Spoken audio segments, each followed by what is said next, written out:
When feeding a new 400 amp 277/480 volt panel from a distribution panel where the distribution panel disconnect is fused at 400 amps, a main lug-only configuration is permissible. The decision between using a main lug-only panel and a main breaker panel hinges primarily on overcurrent protection and compliance with the National Electrical Code, or NEC. In this scenario, the existing 400 amp fuses at the distribution panel provide the necessary overcurrent protection for the downstream 400 amp panel. A main breaker at the new panel would essentially duplicate this protection, which is not required. Firstly, let's define what a main lug-only panel is. A main lug-only panel is an electrical panel that does not contain a main circuit breaker. Instead, it has lugs, which are connectors designed to accept incoming wires directly. These lugs are typically substantial in size to accommodate the large conductors necessary for high amperage services such as 400 amps. The purpose of the main lug-only panel is to distribute power to various branch circuits within the panel, relying on an upstream overcurrent protection device such as fuses or a circuit breaker in the distribution panel to protect the entire panel and its connected circuits. Secondly, we should define a main breaker panel. A main breaker panel includes a large circuit breaker at the point where the incoming conductors connect to the panel. This main breaker serves as the primary overcurrent protection device for the entire panel. It is designed to trip and disconnect power to the panel in the event of an overload or short circuit. Main breaker panels are often used when the overcurrent protection is not provided upstream or when a local disconnect is required at the panel location. Now let's discuss overcurrent protection requirements. The NEC mandates that all electrical circuits must be protected against overcurrent conditions which can result from overloads or short circuits. Overcurrent protection devices such as fuses and circuit breakers are designed to interrupt the flow of current when it exceeds a safe level, preventing damage to equipment and reducing the risk of fire. In your specific case, the 400 amp fuses in the distribution panel serve as the primary overcurrent protection for the entire 400 amp feeder circuit. These fuses are sized to protect the conductors feeding the new panel, as well as the panel itself. Since the overcurrent protection is already provided at the distribution panel, adding another 400 amp main breaker at the new panel would be redundant and unnecessary. One key consideration is the concept of series ratings. Series ratings refer to the ability of downstream circuit breakers to be protected by an upstream circuit breaker with a higher interrupting rating. This is a complex topic that involves careful coordination between the upstream and downstream overcurrent protection devices.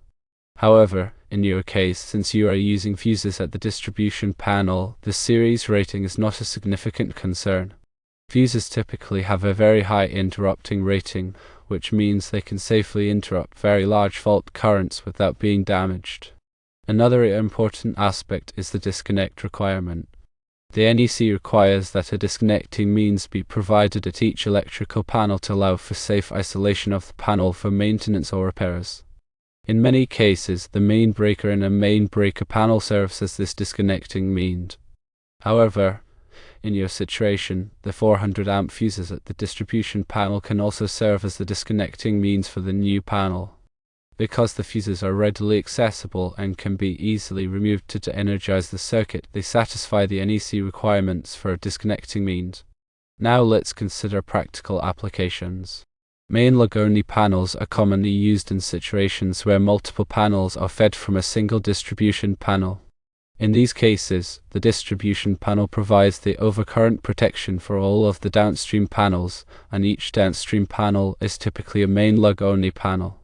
This arrangement simplifies the wiring and reduces the cost, as it eliminates the need for a main breaker in each panel. Main breaker panels, on the other hand, are often used in service entrance applications, where the panel is directly connected to the utility power supply. In these cases, the main breaker serves as the primary overcurrent protection for the entire electrical system. Main breaker panels are also commonly used in subpanels that are fed from a main panel. In these cases, the main breaker in the subpanel provides local overcurrent protection and a disconnecting means for the subpanel circuits. When deciding between a main lug-only panel and a main breaker panel, It is important to consider the specific requirements of the installation, as well as the applicable codes and standards. In general, a main lug-only panel is acceptable when overcurrent protection is provided upstream and the disconnecting means is readily accessible. A main breaker panel is typically required when overcurrent protection is not provided upstream or when a local disconnect is needed. Regarding the specific code requirements, the NEC Article 230 covers service entrances and service equipment, while Article 408 addresses switchboards and panel boards. These articles provide detailed requirements for overcurrent protection, disconnecting means, and other aspects of electrical installations. It is important to consult these articles to ensure that your installation complies with all applicable requirements. To further clarify, let's discuss some additional considerations. Firstly, conductor sizing is crucial. The conductors feeding the 400 amp panel must be sized to carry at least 400 amps continuously. The NEC provides tables that specify the ampacity of different types of conductors based on their size, insulation type, and installation method. It is essential to select conductors that are properly sized for the load to prevent overheating and ensure safe operation. Secondly, grounding and bonding are critical for electrical safety. The grounding system provides a low impedance path for fault current to return to the source, allowing the overcurrent protection device to trip and clear the fault. Bonding ensures that all metallic parts of the electrical system are at the same potential, reducing the risk of electric shock. The NEC provides detailed requirements for grounding and bonding, which must be strictly followed to ensure a safe and reliable electrical system. Thirdly, labeling is essential for proper identification and maintenance. All electrical panels and circuits must be clearly labeled to indicate their purpose and voltage. This helps to prevent confusion and ensures that qualified personnel can safely work on the electrical system.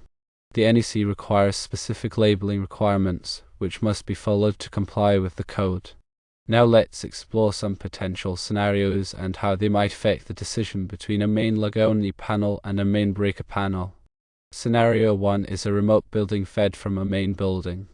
In this case, you may need a main breaker in the remote building panel to serve as a local disconnect and overcurrent protection.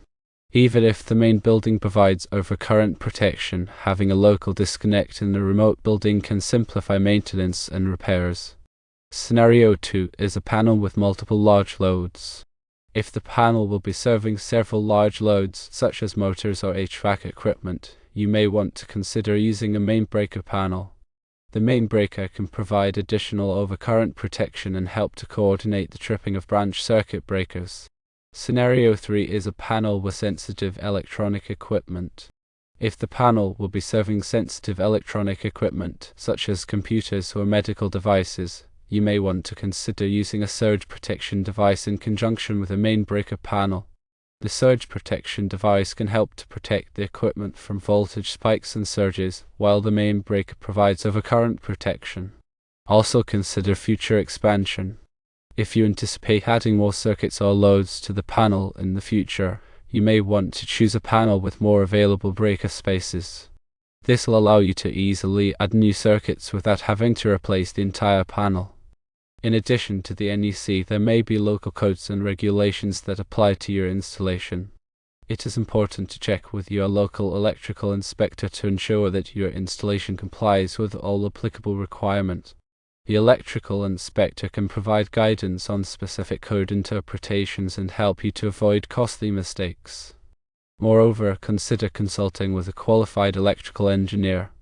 An electrical engineer can provide expert advice on the design and installation of your electrical system. They can help you to select the appropriate equipment, ensure that your installation complies with all applicable codes and standards, and optimize the performance and reliability of your electrical system.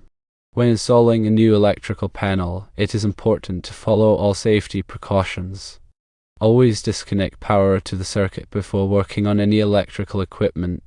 Use properly insulated tools and wear appropriate personal protective equipment such as safety glasses and gloves. If you are not comfortable working with electricity, it is best to hire a qualified electrician to do the work.